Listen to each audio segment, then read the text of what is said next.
But first, 2 days after North Korea's 6th nuclear test, the war of words and the war games continued today. But President Trump's recent statements targeting South Korea have led to growing concerns there. William Brangham reports.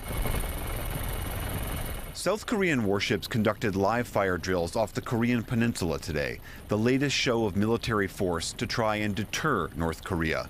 The North answered with more defiance. Its envoy called its weekend nuclear test a, quote, gift package to the U.S. from his country, which is known officially as the Democratic People's Republic of Korea, or DPRK. The U.S. will receive more gift packages from my country as long as it relies on reckless provocations and futile attempts to put pressure on the DPRK. Pressure or sanction will never work on my country. The DPRK will never, under any circumstance, put its nuclear deterrence on the negotiating table. Russian President Vladimir Putin, at a conference in China, also warned against pushing the North Koreans too hard. He said military action could set off a global catastrophe and that new sanctions won't help either. The use of all types of sanctions in this particular case is useless and inefficient. As I've told one of my colleagues yesterday, they will rather eat grass than abandon this program if they do not feel safe.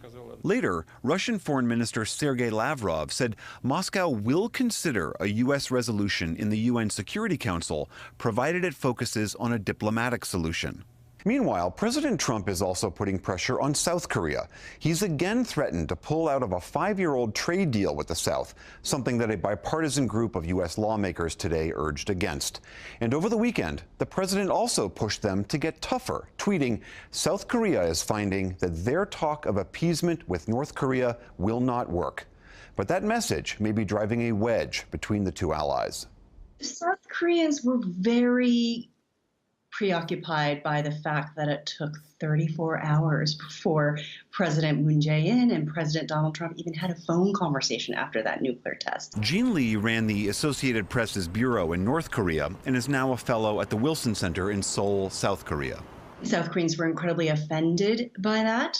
To people here, the comments or the approach that the president is taking seem incredibly outdated and offensive. So I think that is some of the reaction that I'm getting from younger South Koreans here in Seoul. At the White House, though, officials today defended the get tough approach. Now is not the time for us to spend a lot of time focused on talking with North Korea, but putting all measures of pressure that we can, and we're going to continue through that process. Meanwhile, there's talk in South Korea of building up its own conventional arsenal and perhaps even acquiring its own nuclear weapons.